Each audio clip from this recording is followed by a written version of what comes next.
Hi, everybody. Welcome to another VFX and Chill. Today is Friday, February 18th. It is 12 o'clock p.m., 12:01 p.m. Central Time.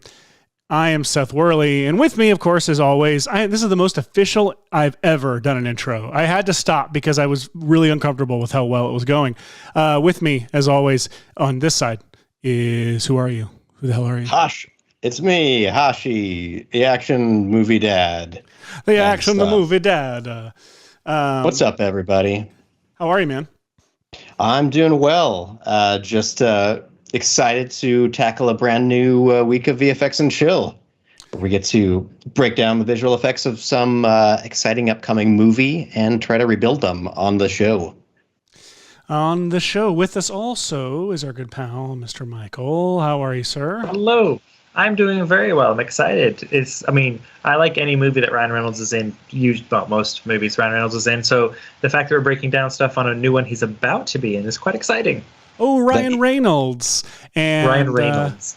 Heir to the Reynolds rap fortune. Yes. Now, Hashi, I'm just checking in. You've sent a direct message to a good friend of ours. Have you heard back? I did. I have not heard back. I have not even seen the check box that he's seen it yet. But I decided to DM Ryan Reynolds just in case he wanted to join us today on the show. You've actually had some interaction with Mr. Reynolds, in the past. Correct. Yes. A little while ago, I made a video of James. This was, first of all, I'll announce this was completely my wife's idea for whatever reason. She asked, can you put Ryan Reynolds' face on other things and I don't know why she would want to know how to do don't that. know why. But it turned into, let me see if I have it somewhere. I must. But I turned it into a little Halloween video of James wearing a mask, and I'll let you know if I can pull it up. But in any case, the day after I posted that, Ryan Reynolds DM'd our Action Movie Kid account asking if he could share it on the socials. And we said absolutely. And he was cool. And the exchange ended with, "This means we're best friends now, right? Besties forever." So I figure, what better time than to years later invite him onto my obscure live VFX show. But at least it's not going to happen. But but we're going to check in. We're going to check in regularly throughout the show to see if Ryan's responded, if he's going to be here. And Ryan, we just want to let you know we have a home for you. We have a place right here. We have an empty box that only you can fill, Mr. Ryan Reynolds. And but how will people know it's you? Well, just by this name. Your name is here. We're ready for you. Look at that. We're so ready. Yeah. So we will change the name of the show to the Reynolds Rap. If it comes to that. We'll do a post show called the Reynolds Rap if it comes down to that. There we go. But nonetheless. Now, I will say we do have someone in the chat who says they're excited about this episode because they worked on the movie. Ryan Reynolds is in the chat? You DM them there. Says they're excited about the episode. They worked on the movie, so I don't know in what capacity they may have made the posters. I don't know, but tell us what you're allowed to tell. Yeah, Simon, what'd you do? Don't get fired. It's not our fault if you say too much and we get fired. That is true. Spoiler alert: Ryan Reynolds is in the movie. Sorry, but you don't want me to get fired for that. So what are we gonna do? What are we gonna do today? We should look at the trailer for sure, like little chunks of it anyway. Can't play the whole thing. Yeah, definitely. We are going to visit.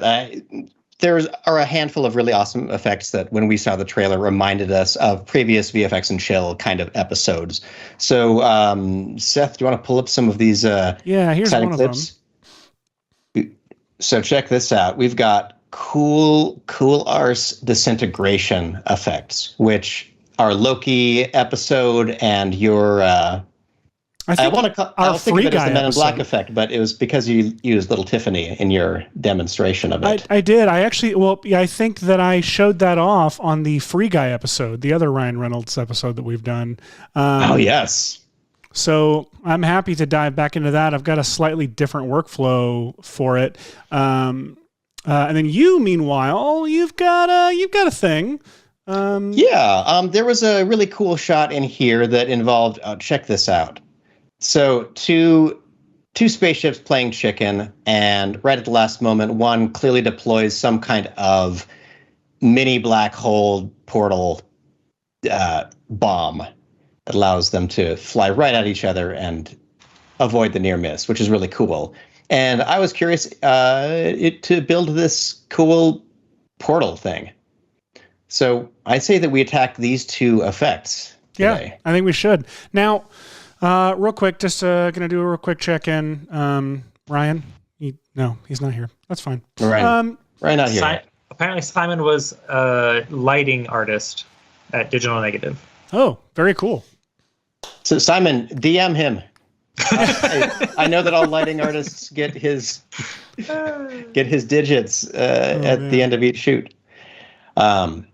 Anyway, no, we're trying. One of these days we will have a valuable guest on the show and won't allow them to speak the whole time, so no one believes us. That's the plan for one specific one. So, real quick, I do want to talk about. We have a special new segment on the show today. A segment that we're calling "Stuff We Might Learn?"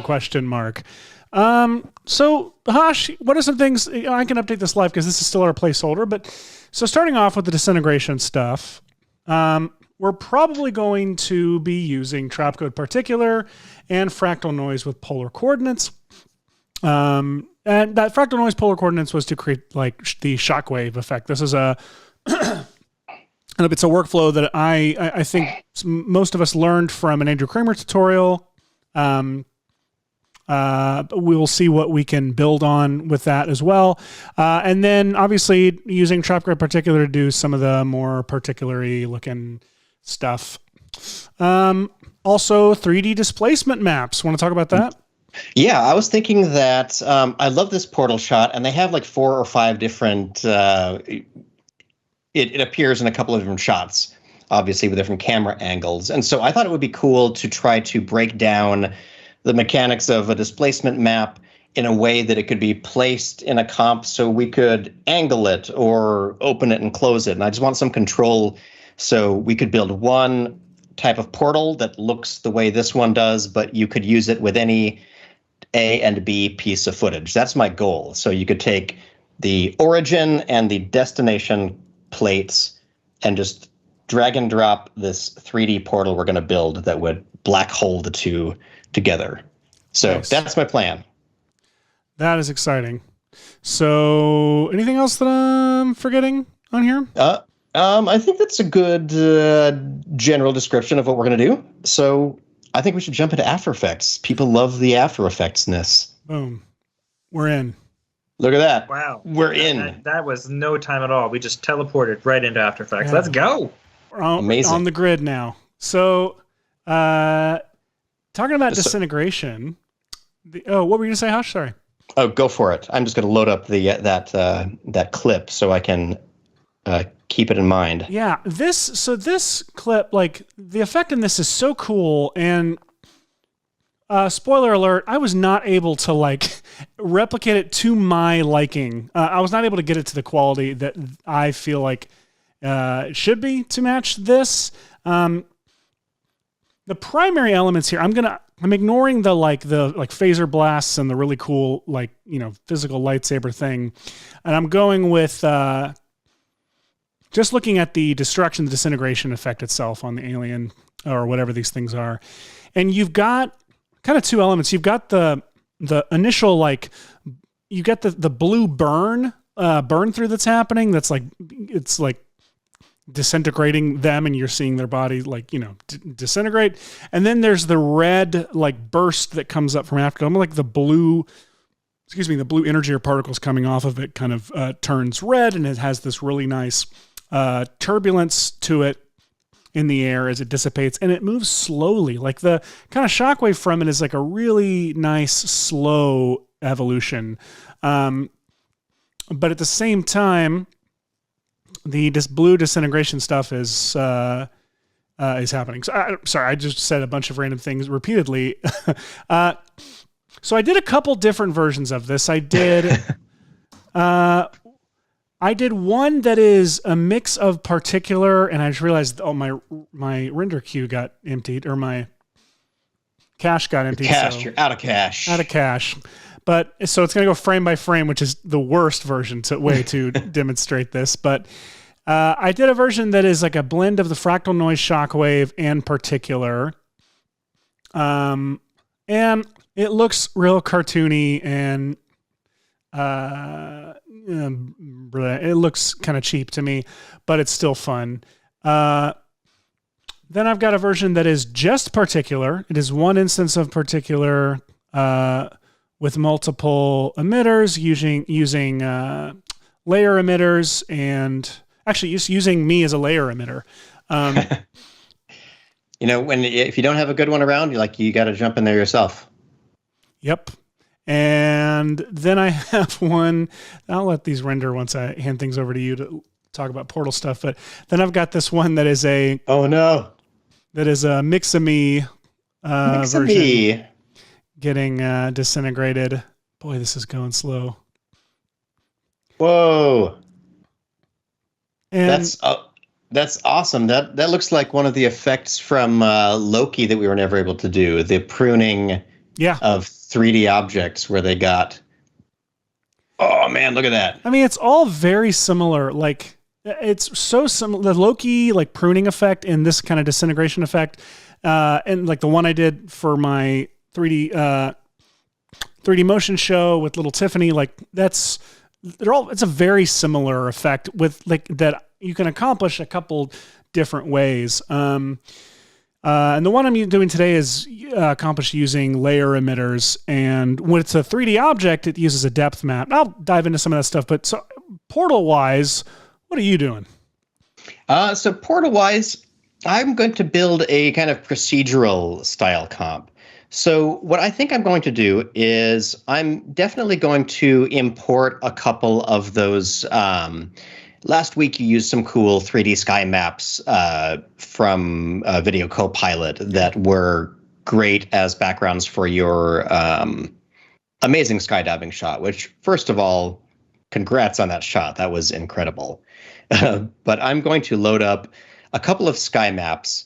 And the way I'm going to structure this is I'm going to, let me find two that I like. How about Sky 2 and Sky 9? They're pretty distinct from each other. Make sure I'm not importing them as a sequence.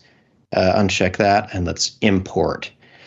All right, so I've got these two 4K images, and by themselves, they're, just a big map like this. But my plan with this is to be able to do something like, I would maybe nest both of these, and then I could maybe call this first one something like the 01 origin, and then I'll call this second one, actually, and I'll label that it's 4K so I remember that later. I'm going to label another comp 02 destination. Now, why do you need to remember that it's 4K later? It's just so if say I save this project file and give it out to people afterward, I just want to remind them that the point of the origin and the destination bits are that they are 4K sources. So I'll put them up here in the comps here like that.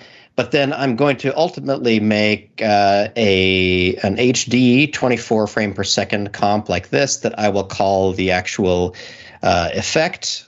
Let's call it 03. Actually, let me think. I want to build some stuff in between. So let's call it 04 portal effect, or comp maybe, so I'll remember that I'm comping in here. Naming conventions are, clearly important, and I'm bad at them. So I'll drag these two pieces of 4K footage into here, then I'll hide them, then I'll throw in two new just black solids that are the comp size.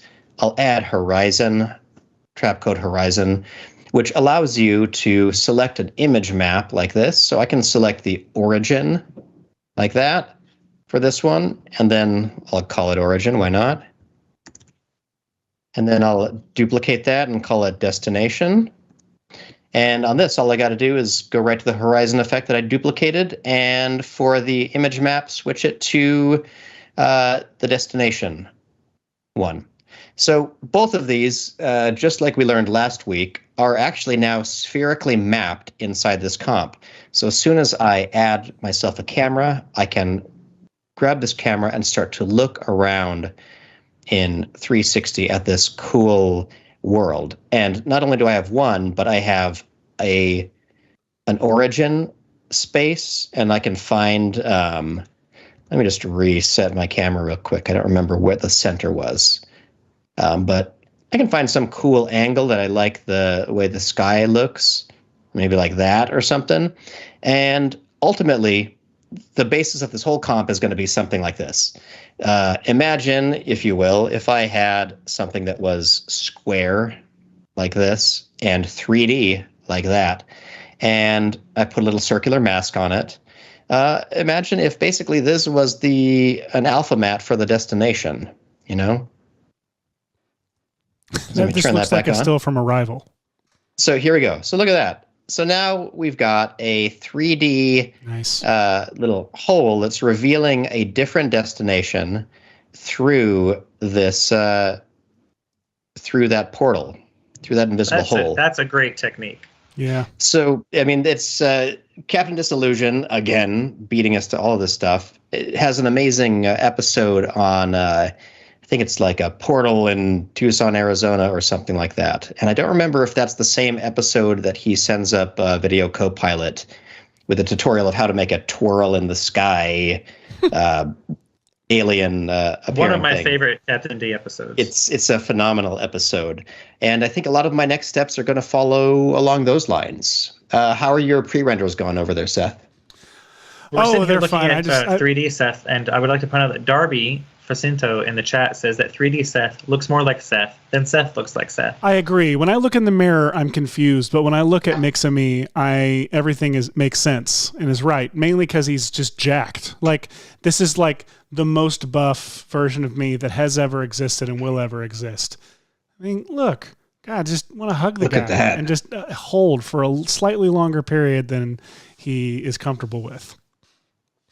It's incredible. So, by the way, like this little technique is so unbelievably freakishly simple. It's just a 3D model where I'm using a world position pass or a depth pass, and the world position point is parented to a null object, and so I can move this null object wherever, and it will, like, I can animate the movement, and it will basically slice through me and create this, 3D burn that happens. And I have that's so cool. I mean, just that effect is really, really cool. Right? So fun. And the pre-comp, we did talk about this briefly in another episode because it's the T-Rex that's like being disintegrated in one of our motion backgrounds. Same effect here. I have another comp that has the camera and the world position pass null parented. And then what it's doing is it creates this burn just on the edges where the burn is going to happen. So it's just a single white like stroke essentially where the burn edges are created in this animation in this comp. And so then all of that is brought into all comes together in this composition where track code particular has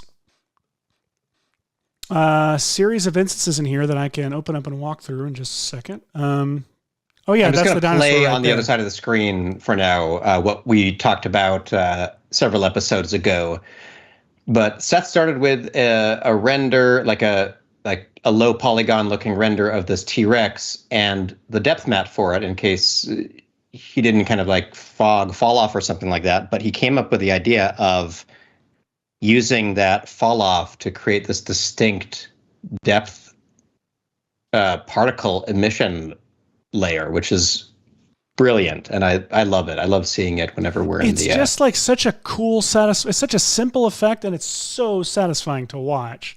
And so, here it's happening and God, look at that hand on the way the hand happens so fast, and there's just blop particles there. That's cool. It gives so cool. a lot of little like chaotic moments that are still jive 3D space. And here I'll open particular and walk through real quick what each of these layers are. While I wait for this to open up, because my computer's doing a lot of things at once, faster than before, but I still find a way to hurt my computers. Talk about, you take over, Hash. You talk some. Absolutely. So I'm just going to create, I love procedural comps where one comp feeds into the next and the pre-comps all kind of inform each other. So I'm starting with one that I'm just calling the Portal Swirl, and it's going to be really straightforward. It's just going to be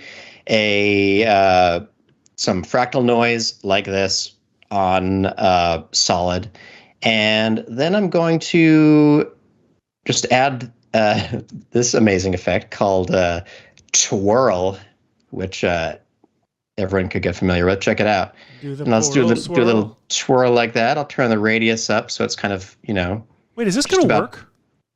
This is going to work. No. See, my brain, when I was thinking about this, because I tried this before and failed. When I was trying to think of how to make, trippy. When I was trying to think of how to make a displacement map of that's insane. For a twirl, my brain couldn't wrap around I knew how to do the twirl effect, but it's a distortion. I wanted to make a map of it, and I couldn't figure out what I needed my base to be, and then what. Does that make sense?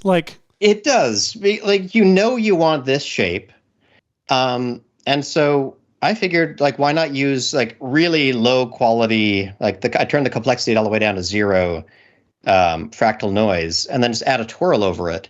And then if you keyframe the scale, you get the sense of this kind of, just doing a little twirly kind of motion, which is kind of cool. That's the coolest thing I've got that going on. And you could also add... I was thinking of having 3 layers of complexity and doing the perspective offset and animating that, because that would give you a really cool little motion inside the thing too.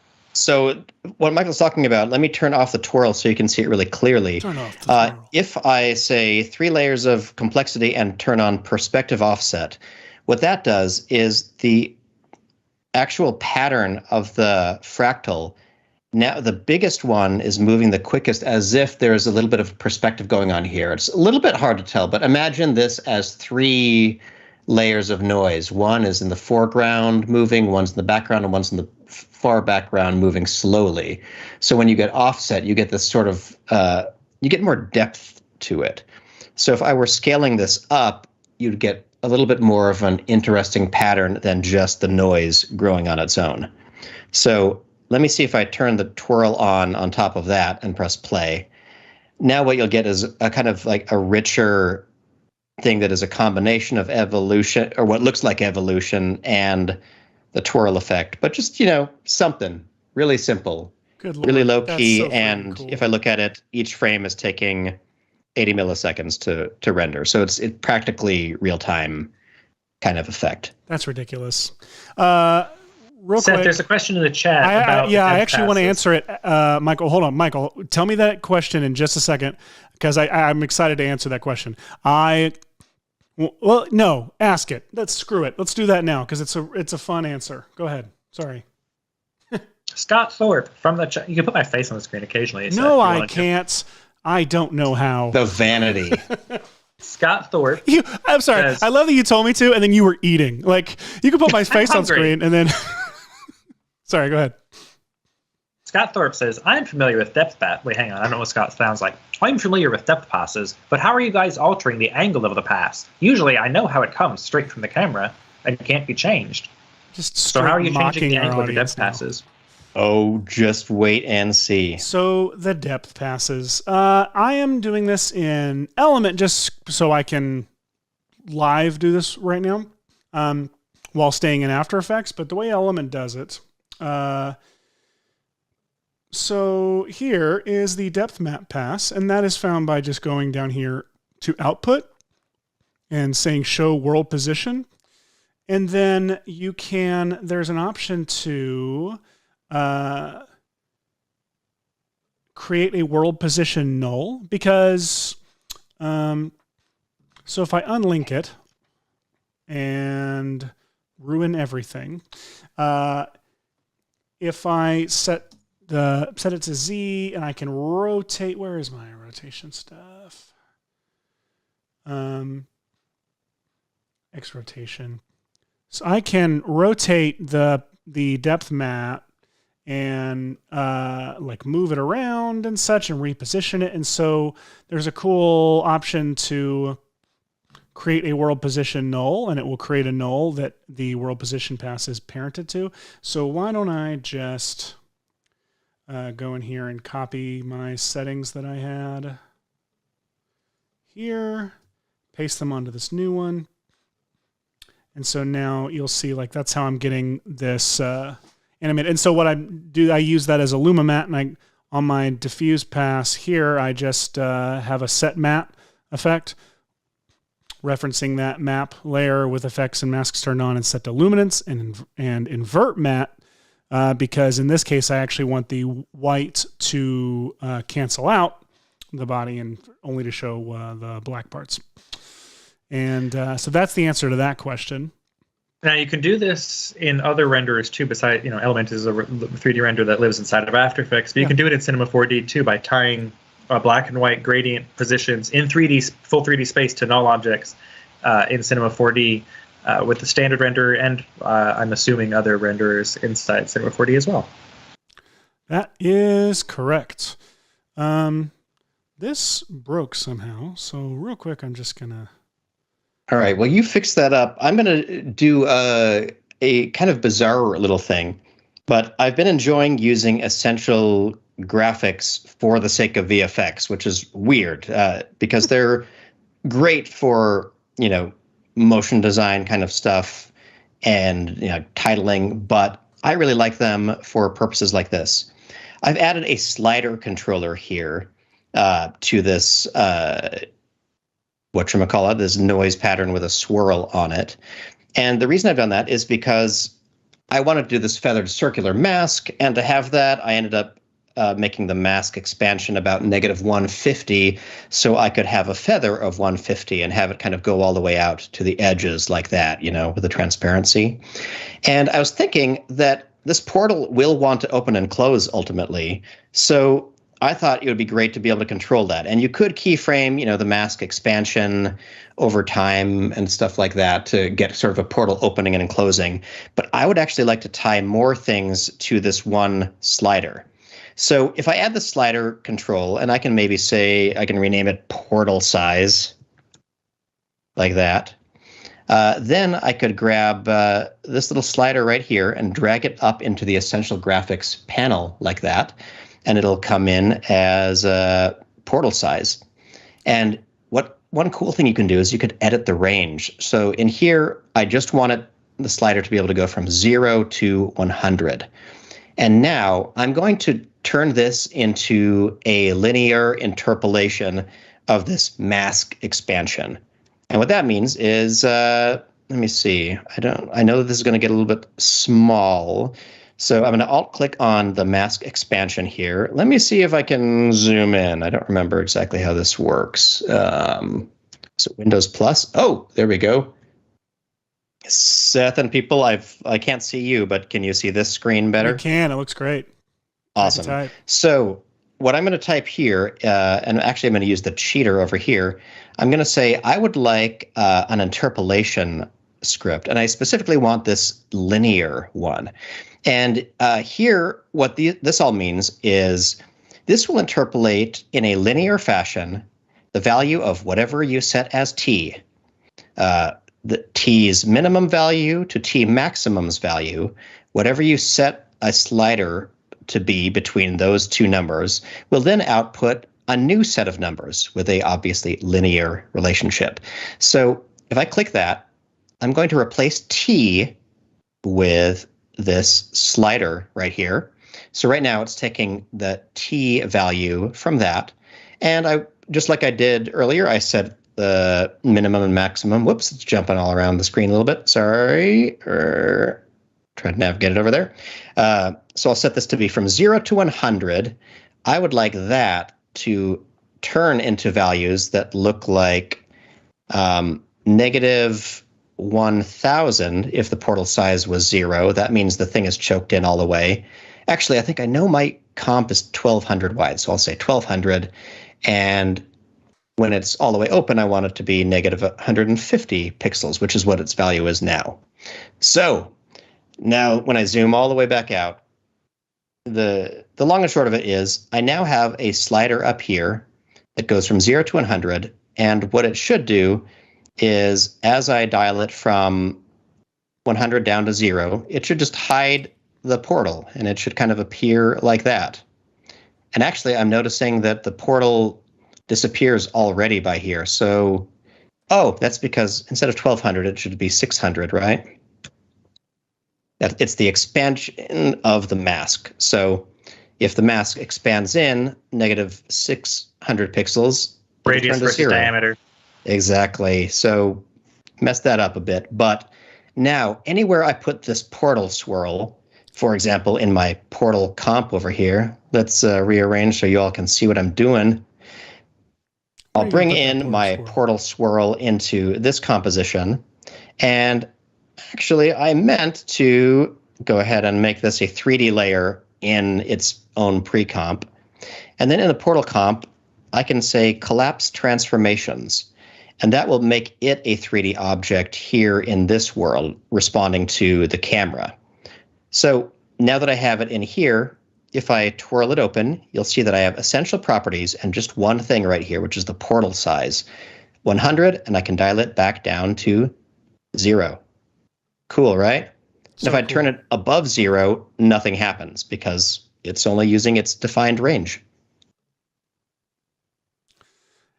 The linear expression is one of my favorite things for setting up stuff like this, because you can have one slider mean multiple values across things. So if you have another effect that you need values to, you still need it to go from closed to open, but those values are like 500 to 5,000. You can still use the same slider, and that linear, because of that linear expression, it just translates the values for you, makes them match it. So it's great for having one slider control a bajillion things. And it's a slippery slope too, because you'll start building your own plugins essentially full of slider controls and expressions, like with pre-comps within pre-comps, doing all kinds of complex stuff. But that's almost more fun now than the actual creative side of building an effect, at least for me, of like, how can I make this a rig somehow that's overly complicated and really impressive when I show it to somebody on VFX and Chill.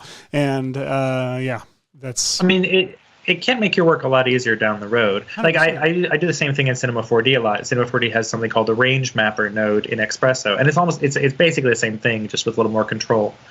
And I love it. It's so cool. So now I've made a critical mistake over here that I can fix. Go ahead and talk, Seth, and then I'll explain what my critical mistake was.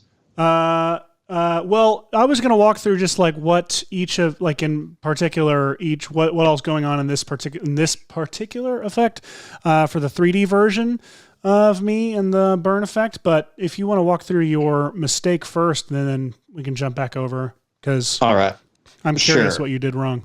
So my mistake was this. My portal swirl, I knew that it was going to be a pretty square shape in general, but I forgot that the whole reason I'm making it a 3D layer and then over in here making it a collapsed transformation layer was so I could actually have this portal being placed, in proper, so it would line up with the HD comp. Yeah. And the reason I want that is because I want the camera in here to basically be moving this 3D layer around, even though it's not actually a 3D layer, it's a pre-collapsed layer. And that's important because I want to then use the chromatic displacement effect. And the chromatic displacement effect we've used on the show before. It's beautiful, and you can source any image you like. And because this is a pre-collapsed image, check this out. If I turn up the displace amount, you can see what's happening there. You can see I've got my portal appearing here in the sky. And not only is it appearing here in the sky, but as I move my camera around, it is a 3D object that responds to the camera. And wherever I move my camera in here, I have a perfect perspective of this 3D displacement. It's so lovely. I love it. It's so pretty. And the colors that chromatic displacement gives you, just a slight little, it just adds just the quality to it. It looks so good, Hashi. Exactly. So I can like zoom right up to it. And you'll recall that the two environment maps are not responding to the camera. They're acting as if they are, infinitely far away. But as I zoom through this and I rotate around, even up close to this, I get great blending. And you can see that if I turn off the adjustment layer, that basically this layer is acting like an HD layer that perfectly fits the frame and then is able to be sourced as a displacement map. It's perfect. Anyway, that's my big ramble. That's why I reconverted the dimensions of this comp to be 1920 by 1080, so they would match my Portal comp.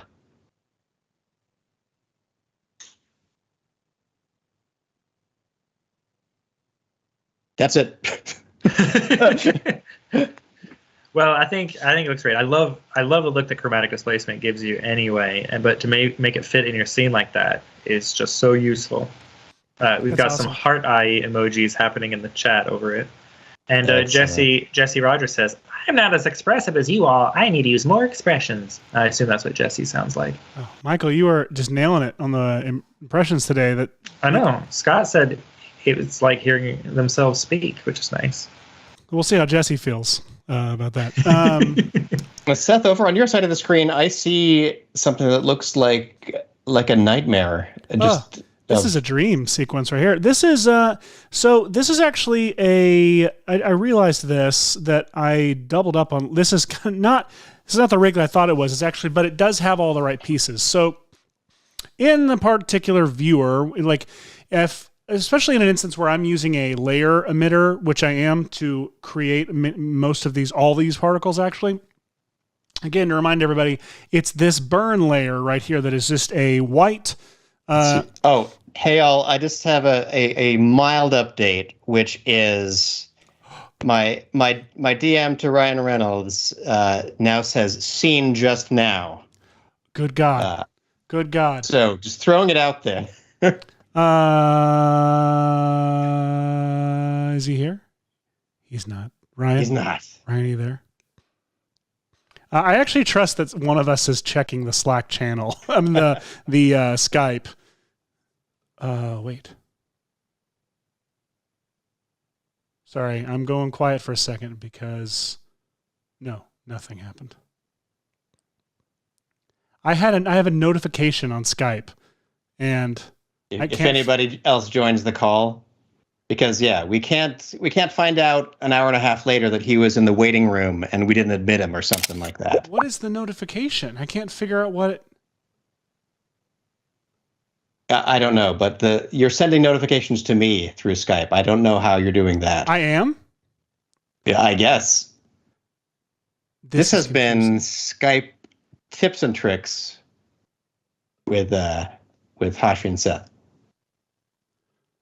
Okay. Well, there's this. Wait, did you put a screenshot in the chat? Think so. That was meant for someone else. Seth, you put a screenshot in the chat. No, I did not. Well, it says Seth, and so I'm trusting Skype on this. Wow. So good thing this is not Skype and chill because we don't know how to do anything. Back to particular. Okay, so just to remind everybody, God, I got so excited. Look at me. My hopes are up. Do you see them? They're so high up right now. Your high hopes, which is amazing. I'm going to use that energy to fuel my next couple of steps over here while you tell us what's going on over there in particular. Yeah. So I can start this kind of from scratch, even if I want to. So let's just let's go ahead and say boom, go back to normal. So when you open a particular, you've got this like right here, this natural, like this is the default particular emitter. And you've got all these presets over here that you can start with. Actually, just to show you kind of how you don't need that stuff, I'm going like how you could build it from scratch. I am going to go ahead and say emit from layer. and I want it to emit from my burn layer. And if I turn up the particles per second, you can see they're coming out of it. Now, the layer has animation to it, but because I'm in the viewer right now, the viewer is going to show me, it's going to preview those particles coming out of that layer emitter only on that frame of animation. It's not animating the actual layer, but it is animating the particles. So right now we're basically just seeing particles come out of this, main center part. And I am going to set my emitter size to 1. I want to simplify this as much as I can. Layer RGB usage. This basically allows you to say like various ways that you can use the RGB levels on the layer to influence your particles in your emitter. And it's by default set to particle color. But I am just going to say none. I don't want it to be influenced by the RGB, by the color of the, just by the alpha, which is what it's doing.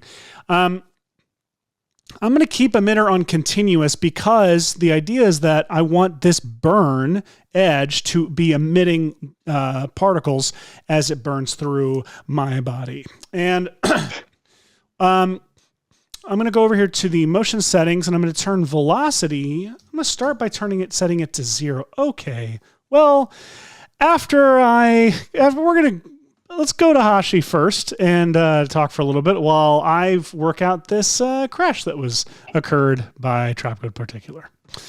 Nice. So I'm diving into pre-comp land because I know that I'm going to have this cool, portal of distortion, but that kind of within that, there's sort of a smaller little portal. Let me just bring that in and I'll pre-collapse the layer. I know there's going to be some kind of swirl shape that is, or some kind of tunnel that appears. Let me pull up the original clip again. So here's our portal. We've got distortion around the outside of it. Okay, like here, a swirl distortion and this cool ring and stuff. But then there's this tunnel on the inside of it. And here it looks really cool. You can see that it, as the camera moves, you can see it's sort of a slightly collapsed little shape right here. So I want to create this bit. And I'm actually going to create that in using the original swirl map. That way, whenever I scale up or down the swirl mat, it'll scale up and down this bit. So I've created one called the portal mat, which is just the swirl with a mat choker on it, like this. And with a mat choker on it? A second one there. So I'm going to start adding some cool effects as a way. Whoopsie, I'm there we go. Ha ha ha. You're showing all of your private information to the I am.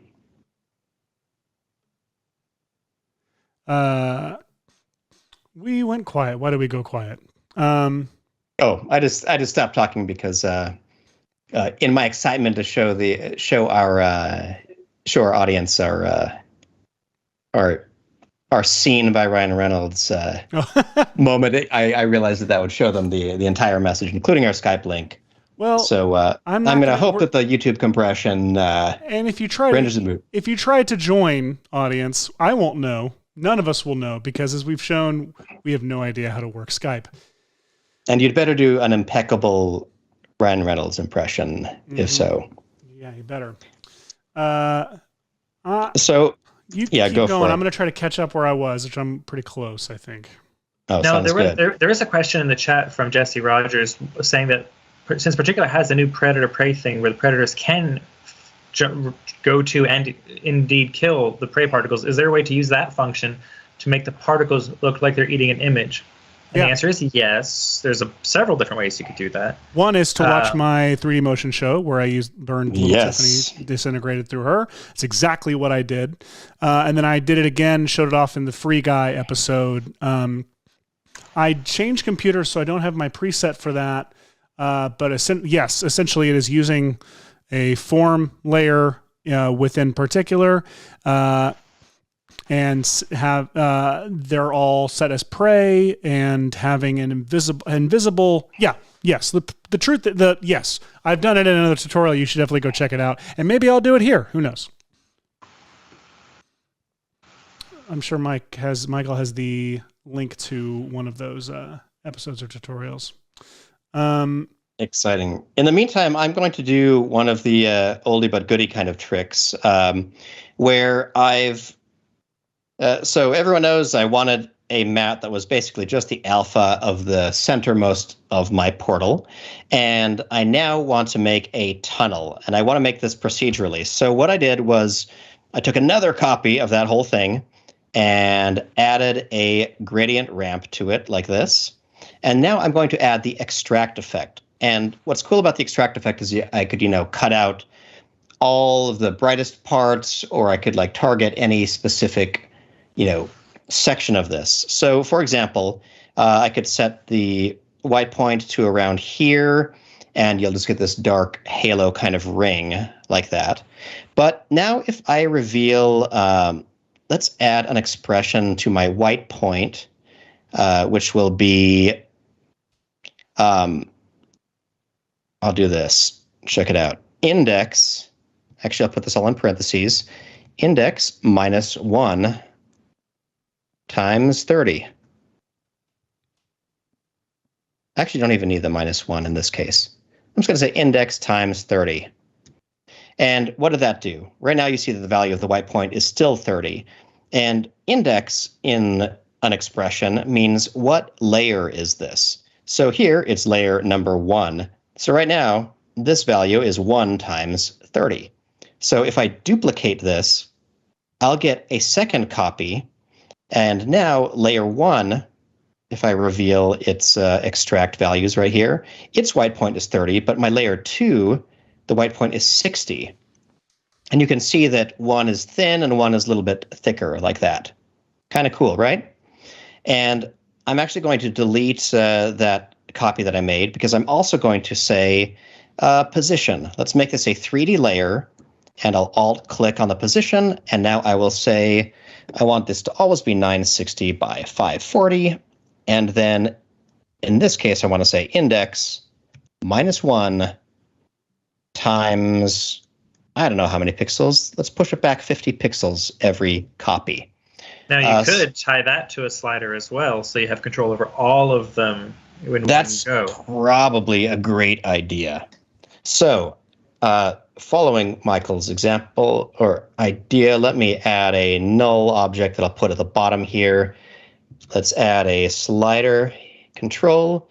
Let's set it to 50. And that, let's go ahead and grab the 50 in there and replace it with the slider. Look at that. So now I'm using this index value, which means if I duplicate this layer, let me go to hit F11 and go to this above view. Watch this. Every time I duplicate this layer, it pushes back a little bit in Z and reveals a little bit more. Ta-da. And at some point, whatever 255 divided by 6 is, I will end up with this cool Looney Tunes tunnel of love. Look at that. That's awesome. So Great now way I to have a make 3D stuff. somewhat 3D tunnel. Yeah. All right, So- it's not just somewhat. That's the full 3D tunnel. That's really cool. I like it. So, Oh, go ahead. I was just going to say, because I'm using all these pre-collapsed kind of things, I should probably rename this one tunnel or whatever. But once I bring that in and hit the pre-collapse button, you'll see this kind of tunnel shape here. And let's see, am I still in a weird camera view for this? Whoops, whoops, whoops, whoops, whoops. If that's pre-collapsed, I could use the portal mat, as an alpha mat for it.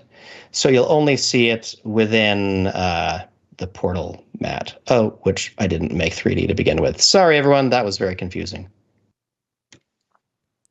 Let's see. What am I trying to do here? All right, here we go. Now you can see a little bit more of what I was talking about. I'm using the matte shape as an alpha reveal layer for that extruded tunnel thing. I'll have to figure out the angle on this a little bit better. Let me reset my camera. What have I got going on here? Nice. All right, so we've got the extruded cam. Ignore me for a second, everybody. I don't know what I've done. I've moved. I deleted a level halfway through that. That's why that got so confusing. Anyway, someone else talk. I don't know what I'm doing. Yeah, well, I'll pick up where I left off with the, because I'm just sitting here with some particles not moving. So where particles are randomly crashed for no explicable reason, except my own doing probably. So I had a layer emitter set to be coming from my burn layer. I have layer RGB usage set to none. I have emitter behavior to continuous, and I am gone in and I've turned velocity down to 0. So it's creating particles on that burn path, but it's not sending them anywhere. So then I'm going to go over here to the fields displacement section, and I'm going to turn up TF displace XYZ, and then I'm actually going to maybe turn up the drift and the motion effects, the Y value up. And so now as particles come out, they're going to, maybe I'll turn the evolution speed down to 25. They're going to drift about in the air, much like this. So as the burn effect happens, we've got these particles that are naturally coming off of that area. Now, I also want to go in and affect the particle. Let's set the size to get smaller over time. Now it's getting more organic looking. I'm going to set the blend mode to screen.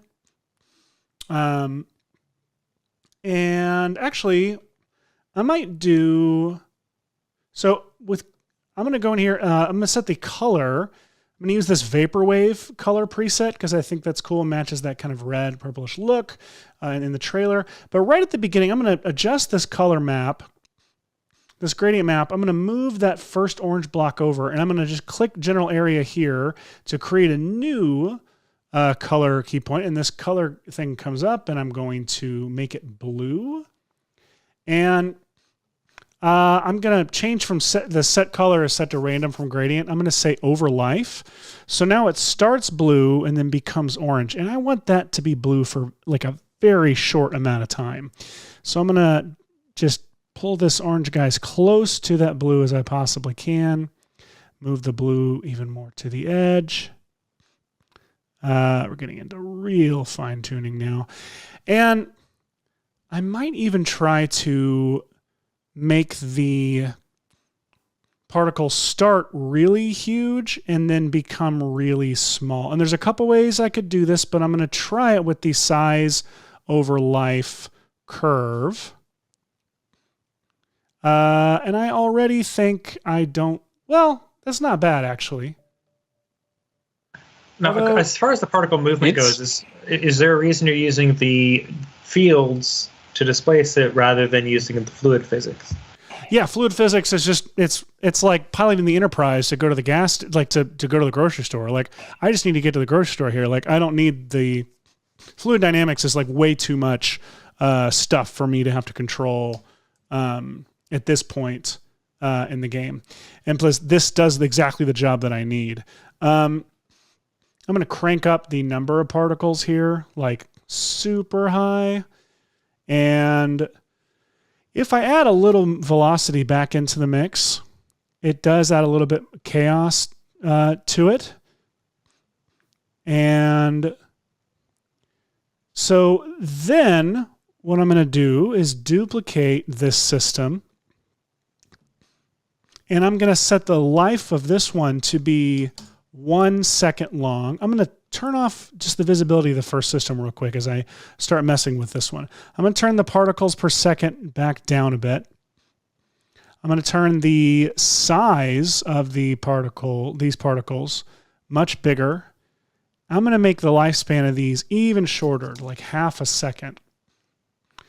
And then I'm going to set the color to be at the start, and I'm going to, because the effect in the trailer has this like the burn is blue before it turns to this red shock, like this red, whatever's vapor that's left in whatever you want to call it, energy that's left in the sky. And so I might actually keep the size and make it go down opacity wise. And then I could either go in here and I could do a cloudlet to make it kind of burny, or I could do a sprite instead and choose this fun little sprite in here called Lumafire 2, which was the best of the Lumafire films. The Lumafire. There can only be one. Somebody wants to okay, some rando I don't know wants to connect with me in that. Unless it says Ryan Reynolds, I'm not going to do it. So I'm going to turn up the size here of these kind of fire systems, and I'm going to make sure, I'm going to go down here and turn up colorize so that it's actually affected by this color stuff I chose. And I'm actually going to do a gradient. I'm going to have it start at this saturated blue, and I'm going to have it end at this slightly darker and slightly more purplish blue, just to give it some extra dynamic here. And then maybe I'll actually do that as a random from gradient. Okay. So what does this thing freaking look like now? If I turn this back on, I've got this. This is like the burn that I have created here. And when I play it back, you'll see this is just like a good start to the effect that needs a whole lot more. It needs way more particles. For sure. And probably just a little bit more chaos added to everything. And what I can do is I can actually go in and I can duplicate up these emitters. I can crank up the particles a whole bunch. There's also a setting, I hit designer so I can't show, but there's also a setting down at the bottom here in particular where you can turn up the percentage of particles, which is really nice. But here, if I just crank this thing up to 100,000, and now there are 100,000 particles. Why not? Hashi, what are you doing? Hi. How are you doing? I am just playing around with this slightly confusing setup, but I actually ended up with the result that I want, which is this lovely thing. Look at that. Don't look like much now, but what's cool about this is I've successfully been able to create this sort of tunnel-like distortion map. And let me reveal what that's all coming from. That's all coming from this little Looney Tunes style pre-comp that's using those expressions to just eat away a little bit more each copy and move them back in Z, just to give me a bit of dimension, And I ended up needing to add these big borders to the side, just so when you got right over to the side, there were these moments when it got kind of blocked out like that, and those looked a little bit weird if I was at an angle that extreme in here. So now I can turn this portal to practically the side, and it has almost no dimension. But what's cool is that as soon as it starts to appear in the other direction, it looks like it has more dimensionality, which is neat. So I'm getting a lot of cool stuff going on here. And let me explain the convoluted order of things going on here. So just like before, we have our origin sky plate, and that's just the horizon image of the sky moving around. And then up here, we have a hidden portal swirl. And because it comes in as a pre-collapsed layer, when I use it as the source for a chromatic displacement in the adjustment layer here, it will respond to the camera movement. So if I turn on that adjustment layer, I have this cool swirl displacement. So let's call that the main swirl displacement. And then next, I always think you're saying squirrel, by the way. I keep hearing squirrel displacement and squirrel choker, and I am talking about squirrel chokers and displacement. What was I? Good. Did I? Okay, just making sure. So then we have this tunnel layer, and just as it was coming in by itself, it looks like this. And so that's not useful in general until it becomes a displacement map for the destination footage. And so let me get rid of the alpha mat on that.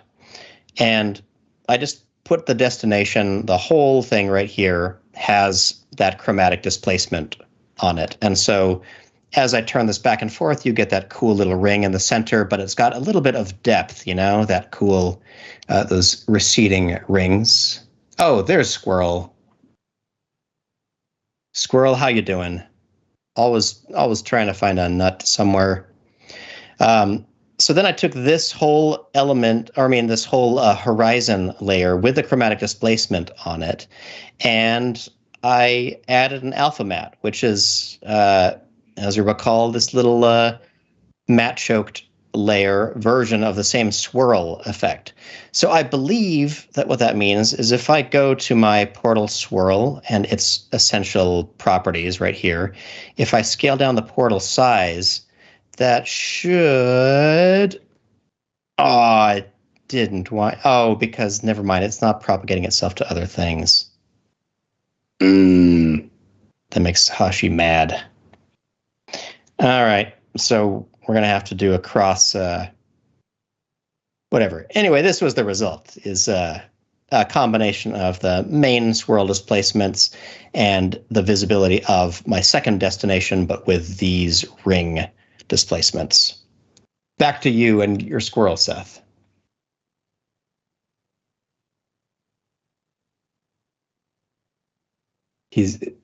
Seth is lassoing out a squirrel. Why not use select subject?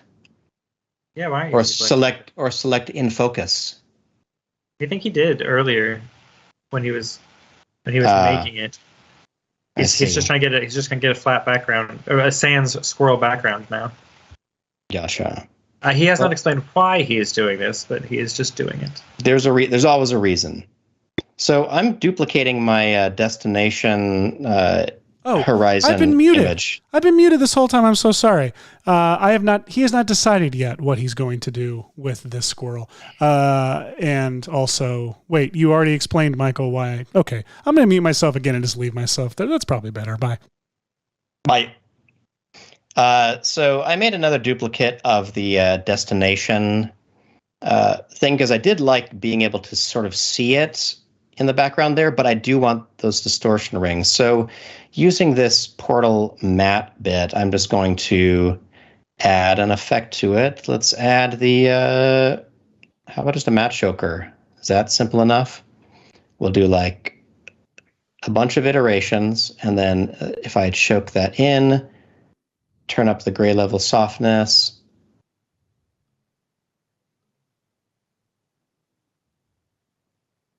There we go. I just want to be able to use that same matte, but also be able to reveal something that is a little bit more clean in the end. But if you get to an angle like this from that action shot, you'll see this tunnel. But if the camera were able to get right over to here, you could sort of see where you were about to fly right in the middle. Does that make sense to everybody?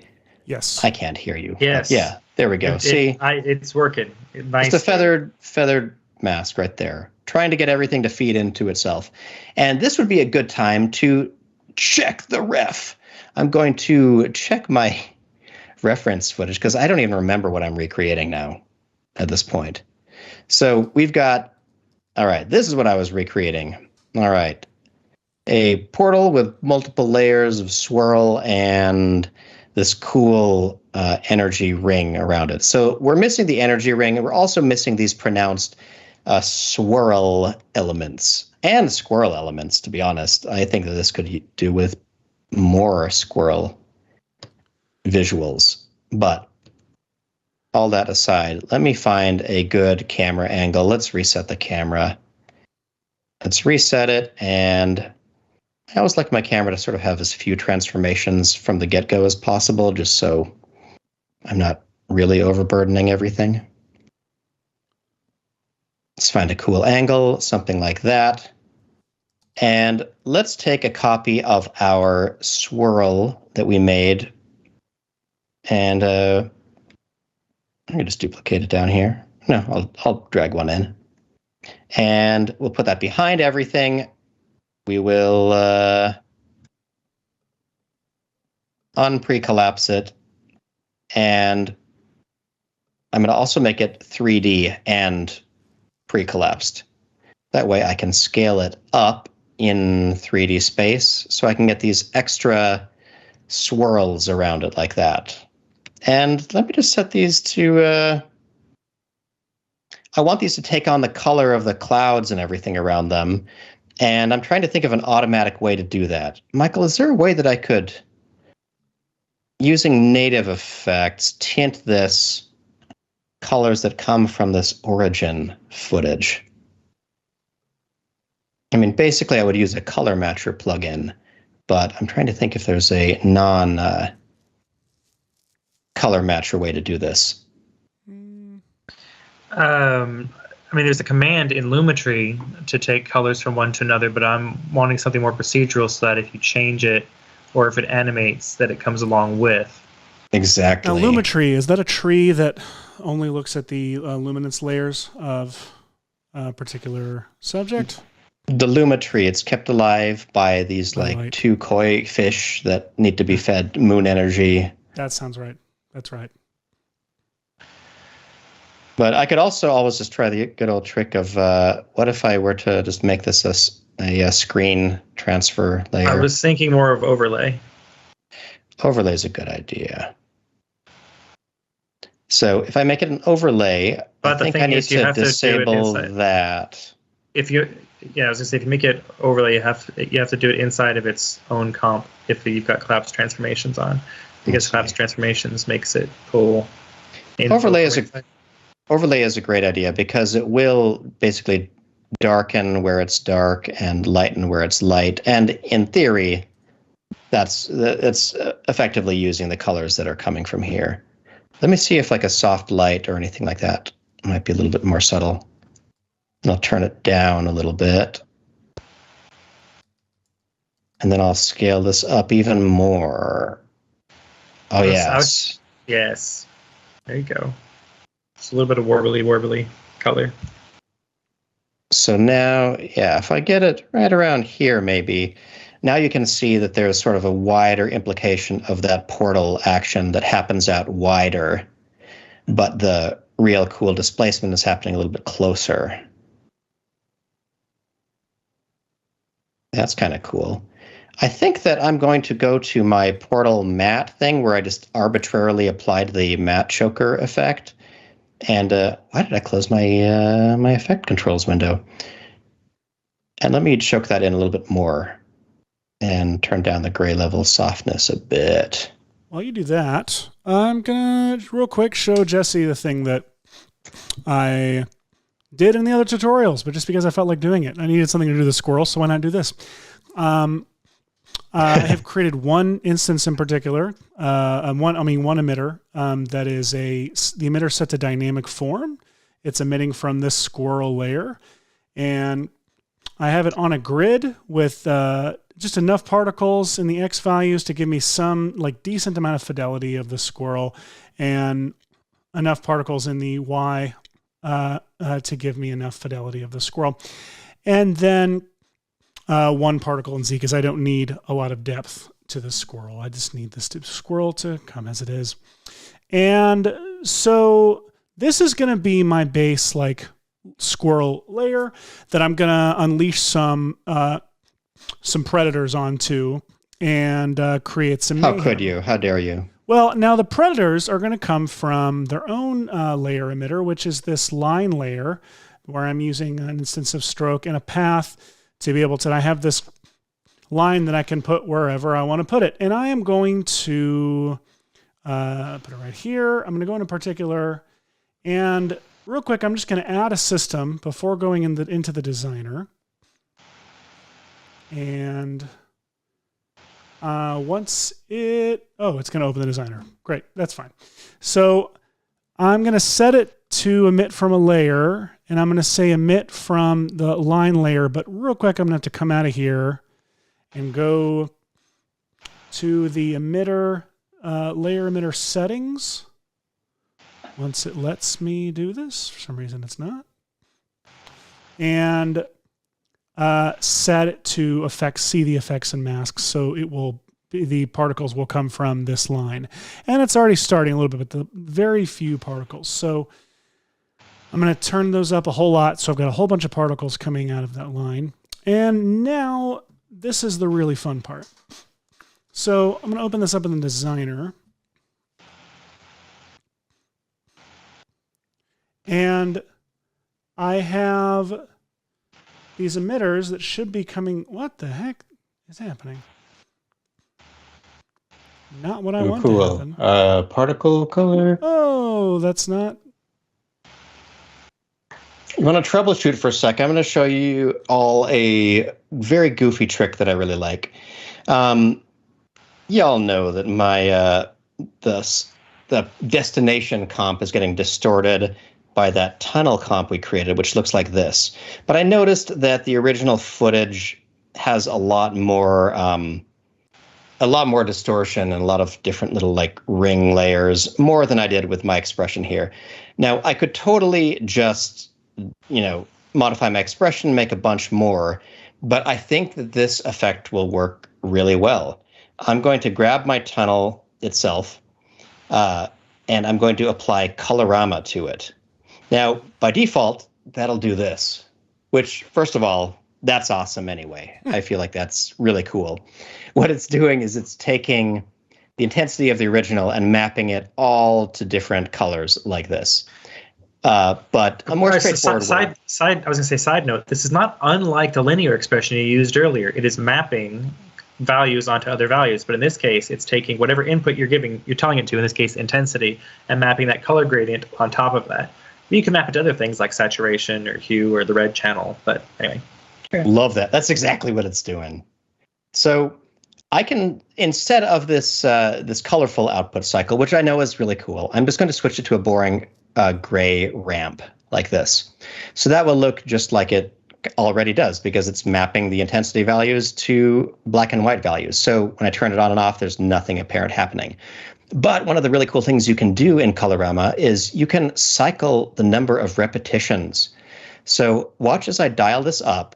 What is happening is it's going to start wrapping the intensity values multiple times around themselves. So if I dial this up to something like here, maybe I'll move this. That's so cool. I'll move, instead of a gray ramp, I'll make it a perfectly black on one side, white on the other. Oh, wait, no, that's not right.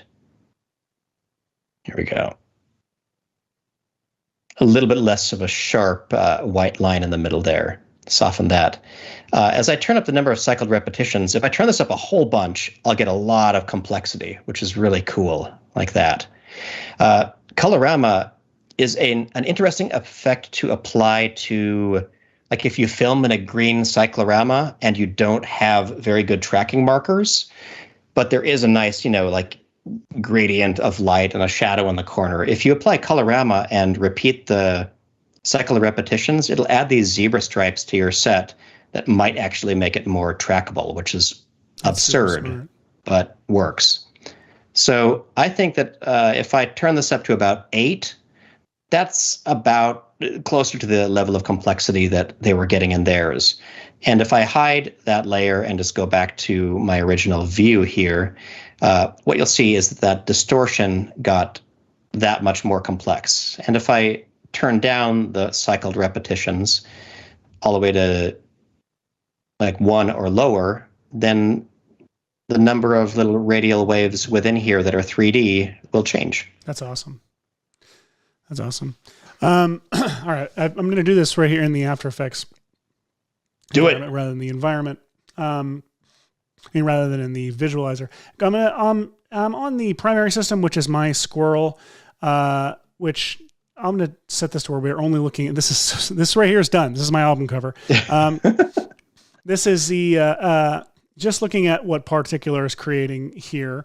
On the squirrel, the primary system, I'm going to go down to physics simulations, which is right here. And I'm going to enable flocking. And how to do that? Then I'm going to set attract and separate and align all to 0. Because I don't want this thing to do anything. I want it instead to just be prey. I want it to sit there and be afraid. And I think that I have now successfully kept it from animating itself in any way. And so now I go into system 2, which are these particles coming from this line, and I'll go to physics simulation. I'll enable flocking, and I'll just, to keep things whatever, I'll turn down attract, separate, and align down to 0 because I don't really need those settings for what I'm doing here. I'm going to set them to be predators, and on predator, so I'll just say, I can say kill, let's convert prey to predator. And what's going to happen is now these dots, I'm going to go to quarter resolution, see if this loads a little faster, and maybe turn down the fidelity of my squirrel a bit. Lo-fi squirrel, baby. Lo-fi squirrel. And what's going to be fun to watch now is, oh, they're evading. No, I want you, do not evade. Let me go. That's, oh my God. Hang on. I accidentally clicked the designer. So clearly the squirrel particles are trying to evade the predators. I got to go in and turn that off. So I am going to do that. Why does the designer, the viewer window starts to get weird whenever I start doing this, but go back to my squirrel, back to my squirrel, go down here and set evade to 0. So now the squirrel will just sit there and take it. And look at that. Squirrel. Oh, goodbye, squirrel. You're gone forever. A lovely, lovely effect. Now the really fun stuff. What? It gets more fun than this? Yes, is when so I'm going to, I can set the visibility of the line and the line emitter to 0. And I just have this deterioration that's happening. I'm going to go in and I'm going to create a particle emitter that emits. Let me just show you. Let me just show you what I'm talking about. I'm going to add a system. And this system is going to be such a good system, great system. You're over there doing VR fractal noise, man. I am. On Michael's advice, I've started using VR fractal noise because, for example, if I make some VR fractal noise like this and then add the polar coordinates to it like that and switch it from rectangular to polar, turn it to 100% like that, I now have a circle of particles. Now, what I wanted to do is I was going to add a mask to this, but I just realized that VR fractal noise fills your mask. Look at this. This is me drawing a mask, and it's filling the mask shape. Interesting. Michael, you didn't tell me about that. Damn it, Michael. What do you have to say for yourself? What did I do? You didn't tell us that fractal noise does this with masks. Okay, so how do I reveal just a little stripe of this using linear wipe? Lo-fi? Let's see. Is there a barn door wipe so I can invert it? Just 2 linear wipes. All right, 2 linear wipes. Give you more control. Venetian blinds. Let's see. Transition completion. Let's do it like that. Let's put them at 90 degrees and let's set the width to really high. And offset. Oh, you can't offset these? Nope. I was You're going to have to do a set, Matt, dude. No. 2 linear wipes is all you need. Like a sucker. So, 2 linear Hashi, that's like the After Effects crop preset is 4 linear wipes, and I'm like, so good luck. Do we not have?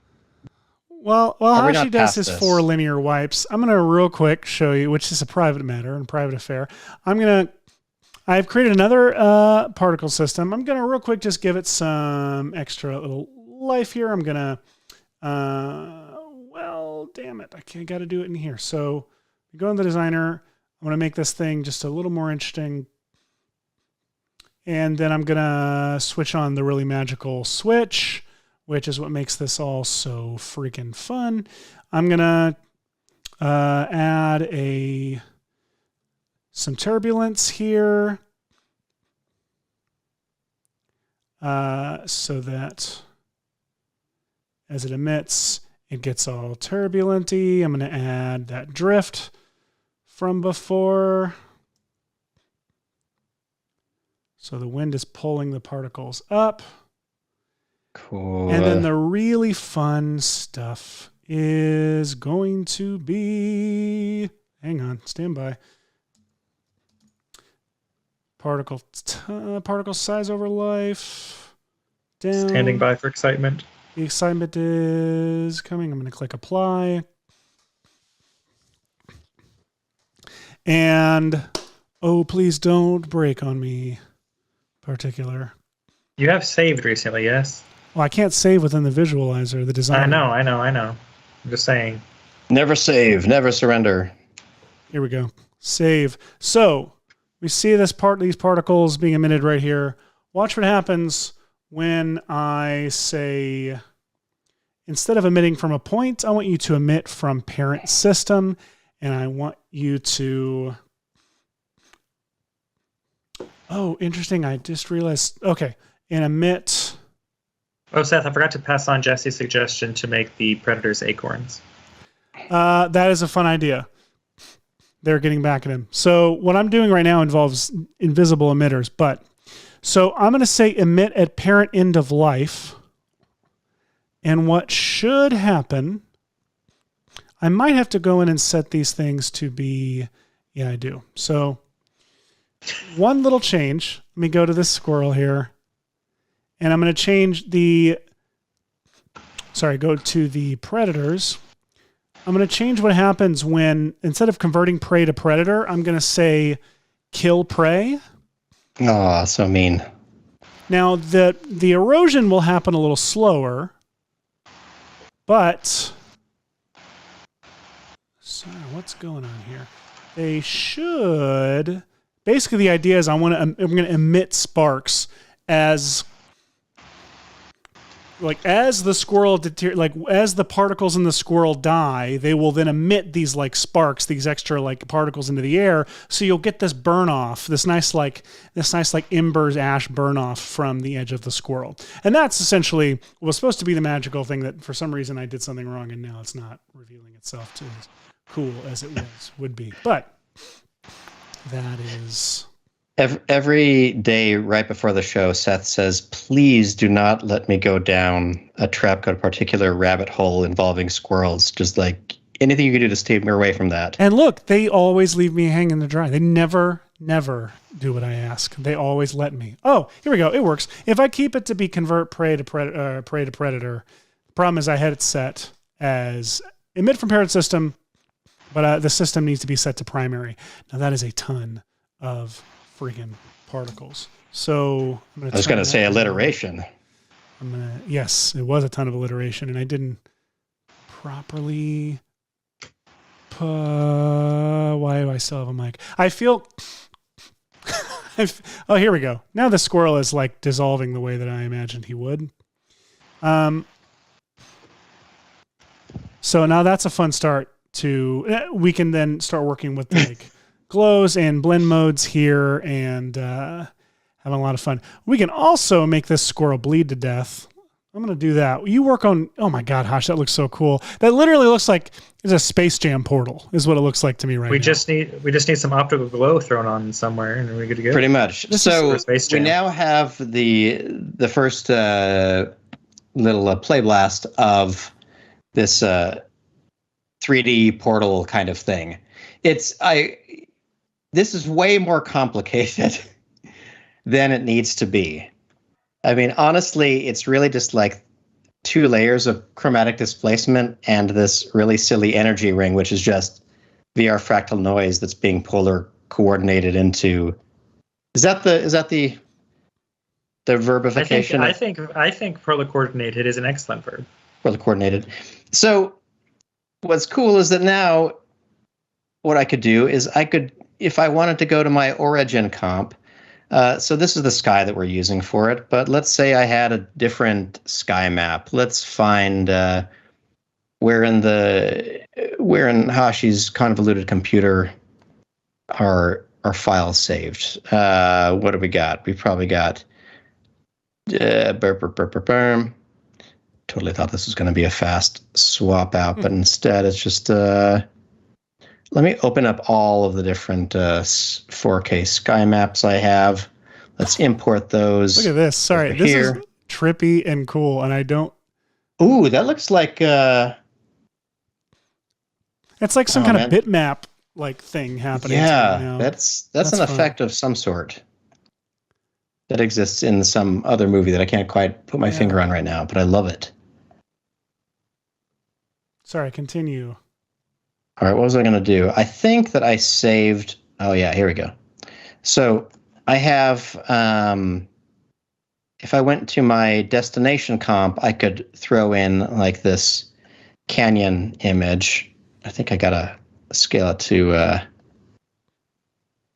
Wait, why is my Control-Alt-F not scaling to frame? Whatever. So we'll throw in this canyon because I think in the movie they're going from like the middle of the ocean or something to the Grand Canyon kind of situation. And I can just replace my destination here and my origin. Let's, Michael, give me a number between 1 and 25. 16. 230. All right, so 16. That means we're going to be, good choice because it's generally dark, which means that you'll get good additive blending in it. So I've swapped those 2 out, and look, they'll instantly propagate themselves here to my portal comp, where we're now leaving this dark sky area and traveling into the Grand Canyon somewhere, or something like it. You really need more of a 360 shot rather than a flat shot because it's going to get warped onto that sphere. So you need someone's HDRI at the Grand Canyon to really make that work. I do. Let me see if I were to go into my destination. Let me see what's... so that's very not visible. But if I go to my destination here and were to mess with horizon, let me just solo this for a second and turn off the chromatic displacement. And what's cool about horizon is that you can choose what the horizontal and vertical coverage is. So if I wanted to, I can make it so the coverage of this canyon image is not, because it's not really a 360 thing. It's more just this little area right here. I can try to preview and rotate this around until I'm getting some kind of, here's some ground. And then as the camera comes over, you see the sky above it. So that's a little bit better. Maybe I'll turn up the vertical coverage a little bit. Seth has gone from de-resing the squirrel to something much more horrific. Yeah, so just wait. We're so sorry. Wait, never apologize in VFX. I didn't. You did. Let's see. Let me turn... Oh, my displacement was pretty high. Displacement. Here. Is there a way? I wonder. I feel like the displacement's making it a little too metallic.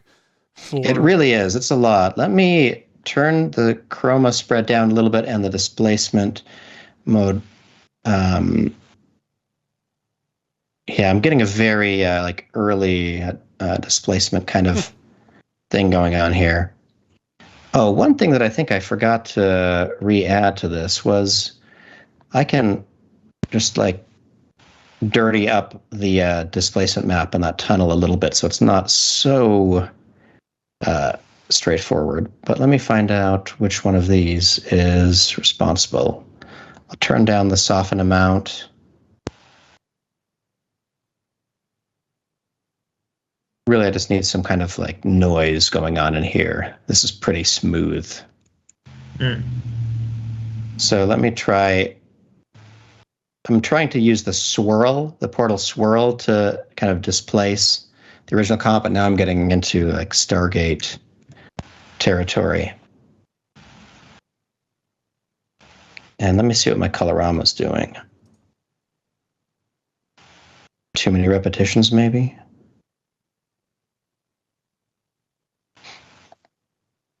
Or I could just go back to my original destination.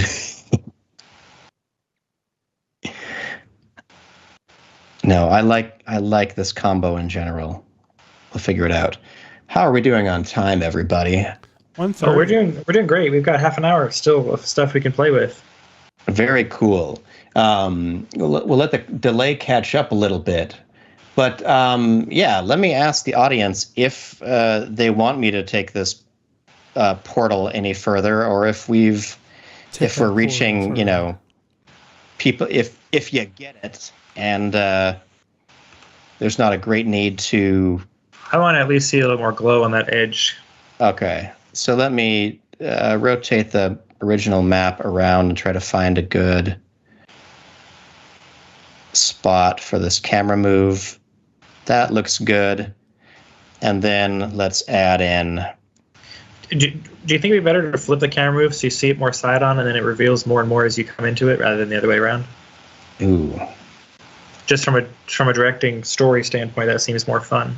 All right, I'll do that. I'm taking Michael's note. It'll be, it's gonna look like nothing almost.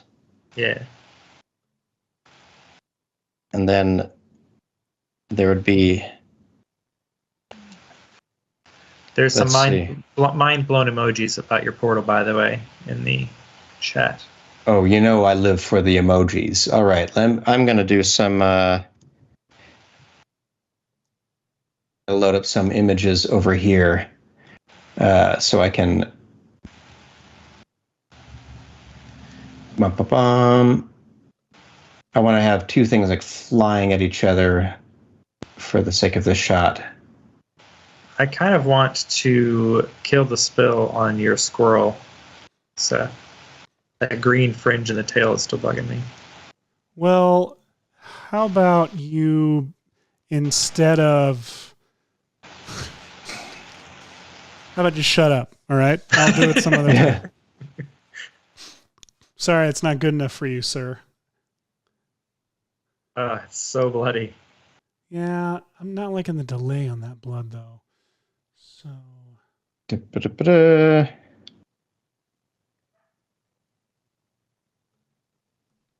Wait. I mean, I think some delay is somewhat realistic because you have to wait for the. Not when it's hovering in the air, though. Like. Oh, I see what you're saying. I think it needs. All right. Oh, here we go. Now I just need this web page to participate with me. Come on. Work with me. I'm just trying to steal your images. Why make this difficult for me? Da-da-da-da. All right. Photoshop. Always working on something valuable here.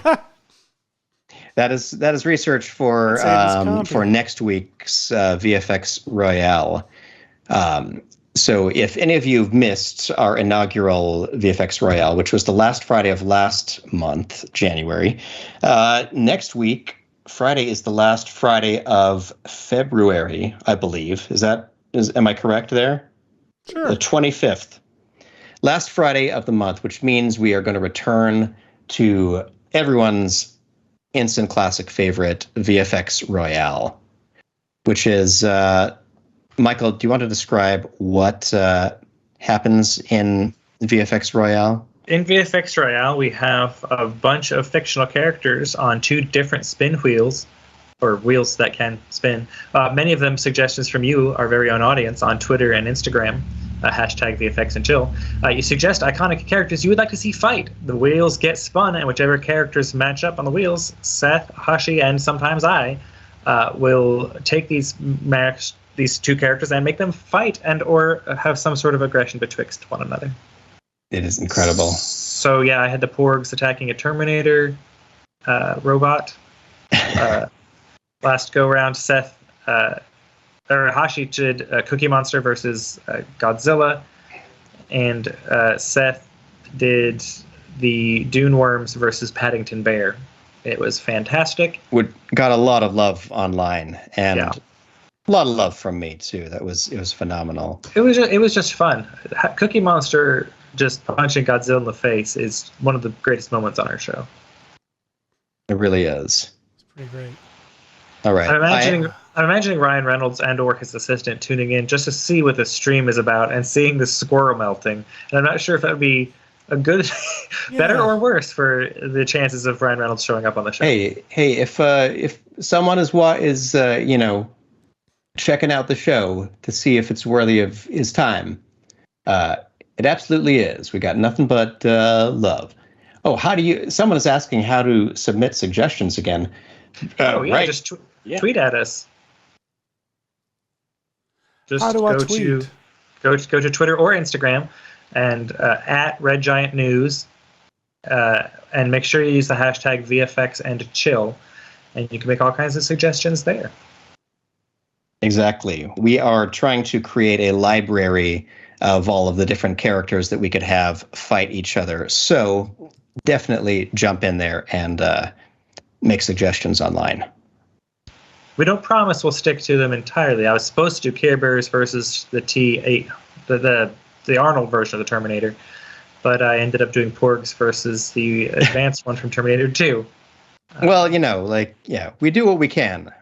I started off doing what I was supposed to do. It took a turn. Sometimes it evolves. Things take turns. You never know what will happen on the exciting world of VFX and Chill. Let's save this file here.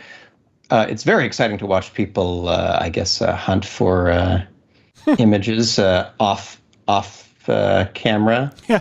Well, I mean, my squirrel is bleeding, so we got something going on the show. Don't worry. I've learned my lesson of my attempts to live look for images. It doesn't always. Oh boy. I would like to say it was in a test, everyone. Yeah. So you won't find it. We learned that privately, just me and Hosh. It was a special bonding moment between the two of us. There was a tip I wanted to give earlier when Seth was doing layer emitter stuff and having to crank the particle count way up. For those who don't know, when you do a layer emitter that has alpha in it, particular is still emitting particles from the invisible sections of that layer. It just knows you want them invisible and turns them off. But because of the way particular works, it still has to emit particles from any area on your layer emitter. So if you ever put like a logo or something and wanted to emit particles from it, and you're like, why am I only seeing like 2 particles? Why do I have to crank up the particle count so high? It's because you're creating a bajillion invisible particles. So make sure your layer size is as small as possible so you can have the most efficient running. Exactly. Wait, I thought you were. Yes. I thought you were about to give it some advice on how to fix that. Instead, you just told me why we're so screwed. I am. Basically you make your bounding box for whatever your logo is. Exactly. So the thing is, if you want to disintegrate something in a fairly linear fashion, it's a very clever thing you can do. Make a pre-comp that is very narrow. Let's say you're disintegrating top down. You make a very short pre-comp and put your thing you want to disintegrate inside it, and you have an expression so that when you move the layer, that pre-comp inside your main comp, it moves the image the opposite direction, so that when that pre-comp moves up and down, you're still only seeing the same section of layer. So you can move that pre-comp up, and so it looks like you're just seeing a sliver of that layer, and that's a great way to use your layer emitter to make something disintegrate from top down or bottom up. So there you go. This was absolutely not worth the wait, but here we are. All right. Actually, wait, I want these two to be 3D layers, right? So in that case, let's turn you both sideways here, because now we're straight onto the side of this portal. The gag in the Adam Project trailer is that two ships are basically like playing chicken, like flying straight at each other, and the last minute one is saved by being able to fire out that portal that they can escape through just ahead of time. So we're going to do something similar here, which is a lovely sci-fi moment where poor Scrat can never get that acorn. He can't. Now, is the acorn escaping into the portal, or does he get sucked into the portal? Oh, I feel like he gets sucked into the portal accidentally. That seems to be the kind of thing that happens to him. That does. All right, so let's put him over here. I'm going to rotate him around a little bit one more time.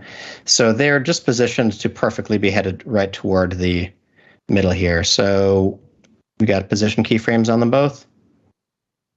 Let's see, there's that. And then as they... God, this is so ridiculous. Okay, wait, squirrel. Wait, if you were to end up at 0, why are you over here? Oh, they're both not centered. Okay. Yeah, because you're moving them around earlier. I did. Whoops. All right, so position-wise, I want these both at 960. I'll get you one day, keyframes. Okay, there we go. So now they're both centered properly. Okay. And let's delete that second keyframe because I just want some straightforward linear. Yep. And the nut is going to fly toward us, and whoops. Let's add some rotational keyframes on it. Such an exciting and in-world moment from the next installment in the Ice Age franchise, the Adam Project. And I think that if this nut is way down here, below that top displacement layer, yeah, it'll start, you don't see a lot, but it would start to be getting displaced there. And let's look at our temp anim right here, which is, let's maximize this for a second here. Oh, sorry, Scrat. Oh, so close. And yet so far. Yeah, it's in slow motion. Big dun dun dun dun dun dun dun dun motion. Oh no. So right now the camera's revealing the portal, but we could probably figure out how to get all of our swirls working together again. So I know I wanted to keyframe my swirl size over here at one point using the essential graphics thing that I brought in here. So I am going to use this portal size as the primary right here. So I'll have this portal size go from 0 to 100 right before he gets there. And then I think I had some pre-comp issues in terms of the chain of command, as it were. So this portal swirl is utilizing the essential graphics property again, allowing me to customize it in here. But if I kind of make my timelines a little bit bigger, I can nest this timeline kind of over to the side like this, and this timeline over to the side like this. So if I look at my portal comp and my portal mat, I can link this portal size all the way from this comp back into here. And now I think that will propagate downward to everything else. And if not, I blame Michael. Always. All right, let's see what we got. What do we got? Portal comp. Okay, did this work? Portal size 0. Oh wait, I never connected the that thing to it. You don't blame me for that. Oh, it's trying. It's certainly trying, but wait, that portal swirl. Oh, now I've got to link all the. I have too many portal swirls. I don't know. Not a problem you thought you would have when you woke up this morning. Nope. Okay. Wait. So that's 0. Now I just need to link up the cool energy ring thing to it, right? Does it scale right now? I could just link its scale directly to the portal slider because 100 is basically 100. Link its scale to the portal size. Will that work? Wait, no, not that one. This initial one. Kind of. Wait. Scales down. Yeah. Oh, look at that. Now it gets to be a surprise.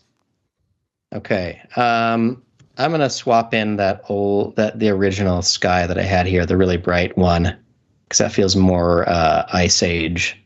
It does, right. Yeah. Let's rotate this around a little bit more. I keep on kind of adjusting this using Horizon's simple to yeah, look at how blue sky animation this looks. That is blue sky animation-y. All right, and next step is to pre-comp those guys so you can use them in super comp and really take us home. Look, he's going to do it. He's going to get it this time. I know it. I know it. As soon as this render finishes, he will finally have completed this series-long journey. But then, Portal!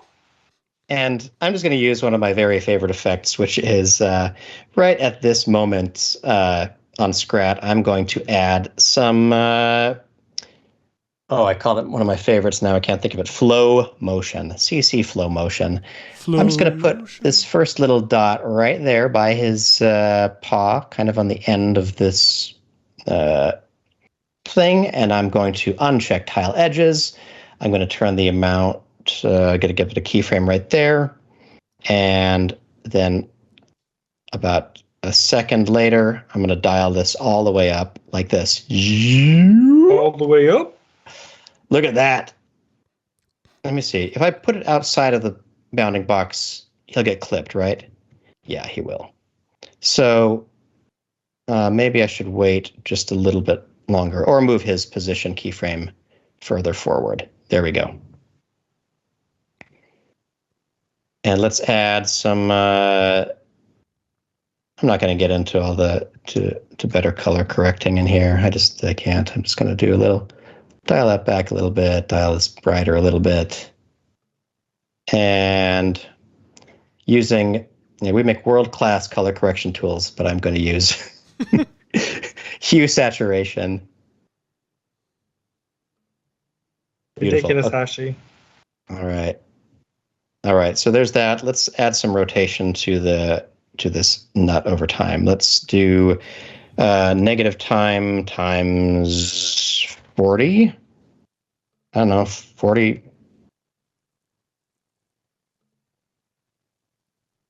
Here we go. He's going to get it. He's going to get it. But then, no. Oh, it's so good. Nuts. No. Poor little buddy. I feel bad for him the same way I always feel bad for Charlie Brown.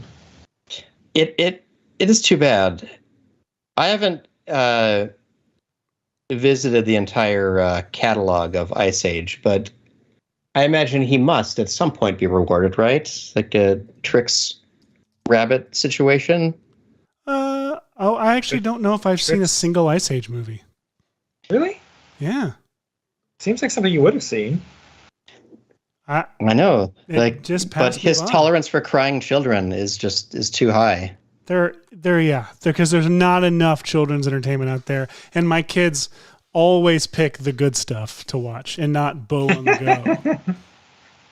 Bo on the Go, a show about the most self-involved, selfish protagonist ever, who requires your children to power them and give them energy, and gives your children nothing in return. I feel like that's setting the children up for just life. For just industry. Yeah, totally.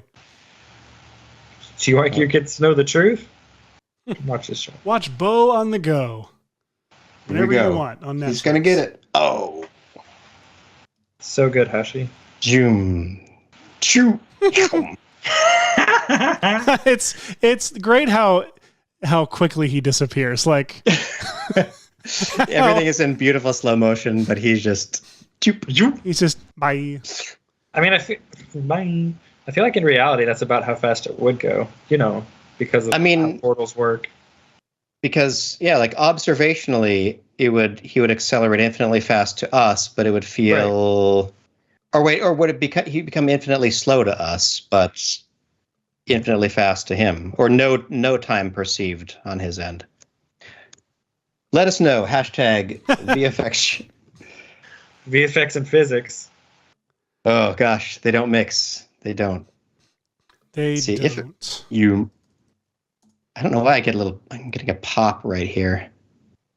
The displacement map somewhere. Ooh, it just goes glitches out for a second. Seth, how are you doing over there? I'm good.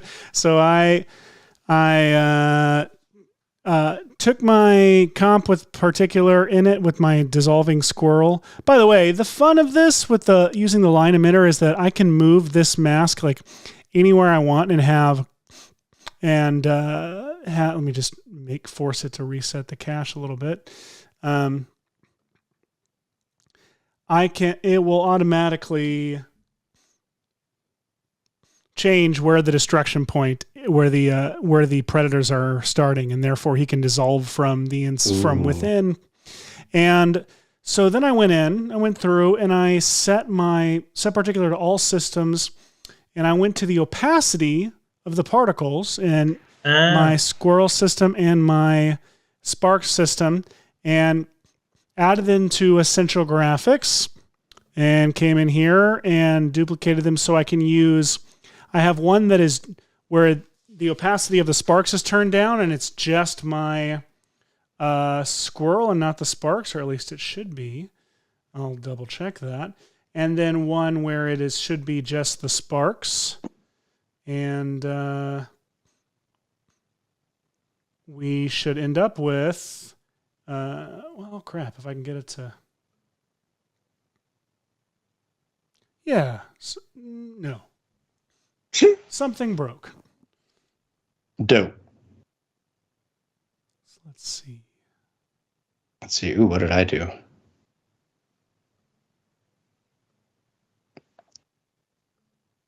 I decided I wanted to make the energy ring be a pre-collapsed 3D layer a la these other ones.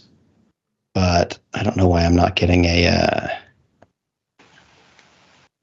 Oh, what the heck? I think VR fractal noise is pre-collapsing in some wild way. Wild way. It really is. I don't know what it's doing. Because look at this. If necessary. I will, because look, when I pre-comp it I turn it, I get, or maybe the polar coordinates doesn't like being... Maybe so. Whatever, like that. Okay, fine. Let's undo a handful of those things.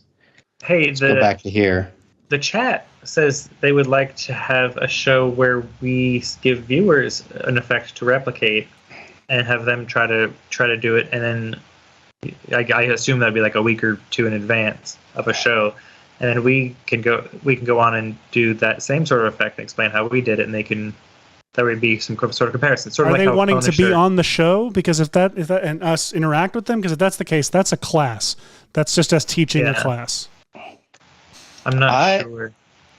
I like the essence of that idea. But it does require planning on our part. That's the difficult part here. Well, they say that they're new to VFX and like to try to guess what direction that y'all go in. They say they have never been right once.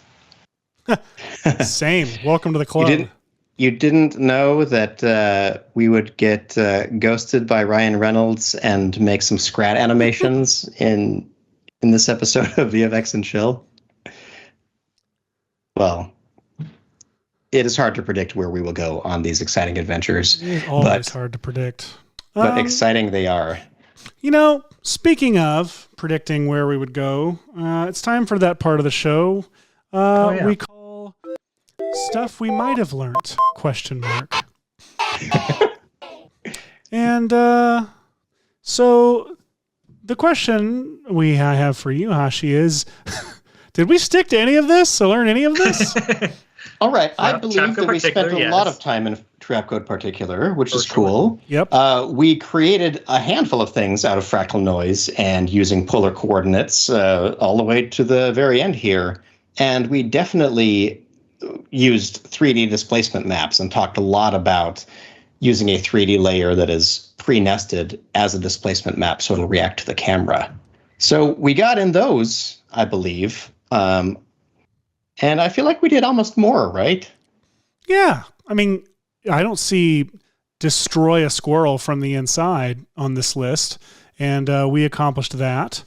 That's amazing. We learned about flow motion and colorama, some very, very old effects, but there's oldies but goodies. They have cool things you can do with them.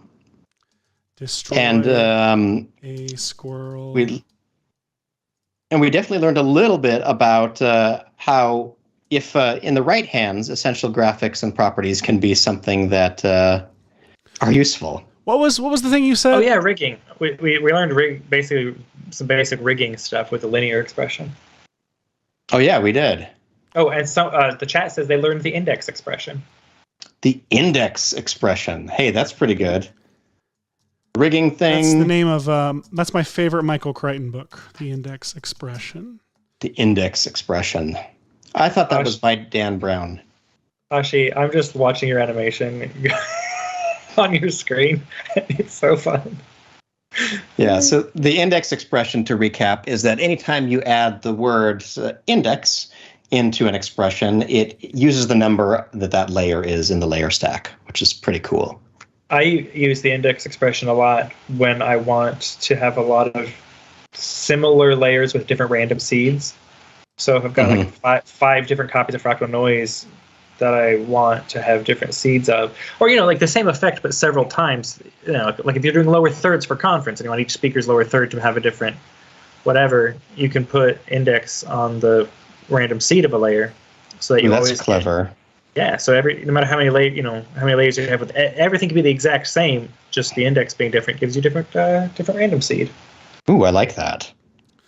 Well, on that note, guys, I thought today was a very successful show, and I'm really grateful that people tuned in and watched. And listen, I thought we have something, but I didn't. I ran out of something. What was that, Hush? I was just going to say, we always have a lot of fun, and my favorite thing about the show is that we really have a broad idea of where we're headed and never know where we're going to end up getting by the end. And so we always survive. This was just as great. Like, I didn't know that I would make anything competent, and I feel like I got to a competent state, and I'm really pleased with that. Competent state should be the name of this show. Competent State, Dan Brown and Michael Crichton book. It's a sequel to Competent State, The Index Expression. It's a sequel to Garden State. Is that what you're going to say? It's Zach Braff's. I didn't remember. Yeah, The Index Expression. That's it. Yeah. Well, guys, that's it. Please come back next week. What are we doing next week? I forgot. Oh, next week Royale. We're doing VFX Royale. So tweet us. Tweet us the characters you would like to see fight. Exactly. What we are going to do is tweet with the hashtag VFX and chill. We're tweet your favorite characters that appear in film, because we're going to go try to harvest a bunch of clips, maybe rotobrush some and put them all in our VFX Royale folder, and then Seth, Michael, and I will spin the VFX Royale wheels to see what pairing we get to put together in an exciting battle to the death. Yeah, that's it. Noun. Just, I don't know what to put, but we'll just say noun. You can put whatever you want at the end. Send it to us soon, because we're going to have to start gathering assets and rotobrushing, earlier in enough of the week, so we have time to. Yeah, we prep when it comes to VFX Royale. D, please do. The sooner you get those things on, the higher the chances are they'll end up on the wheel. And with that, VFX the show. Exactly. I think one of the very first responses last week was the Terminators versus Porgs, and so what is cool is that we ended up there, which is great. Send us your suggestions, and if you enjoy our show, reach out and bring a friend next time. And if you're friends with Ryan Reynolds, text him and ask what happened.